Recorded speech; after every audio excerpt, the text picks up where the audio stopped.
तर लाडक्या बहिणींनो, तुम्हाला जर अजून तिसऱ्या हप्त्याचे पैसे आले नसतील तर घाबरायची काही गरज नाही।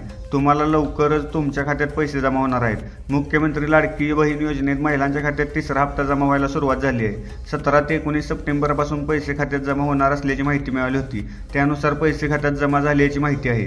त्यामुळे महिलांनी आजच आपले बँक खाते आणि मोबाईल मेसेज तपासून घ्या, जेणेकरून त्यांना त्यांच्या बँक खात्यात पैसे आल्याची खात्री पटेल। ज्या महिलांचे अर्ज मंजूर झाले होते त्या महिलांच्या खात्यात पैसे जमा होणार आहेत। त्यामुळे या महिलांनी आपलं खातं तपासायला सुरुवात करा। दरम्यान या अनेक लाडक्या बहिणींचा संभ्रम आहे की नेमकी किती पैसे येणार। काहींना वाटते 1,500 तर काहींना वाटते 4,500 जमा होतील। त्यामुळे नेमक्या कोणत्या महिलांच्या खात्यात किती पैसे जमा होणार आहेत हे जाणून घेऊया।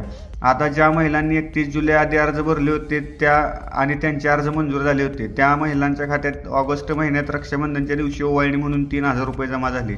तर ज्या महिलांना 31 जुलै आधी अर्ज भरता आले नव्हते तसेच अर्ज भरून देखील मंजूर झाले नव्हते अशा महिलांच्या खात्यात 4,500 जमा होणार आहेत। जुलै, ऑगस्ट, सप्टेंबर अशा 3 महिन्यांचे पैसे जमा होणार आहेत। धन्यवाद।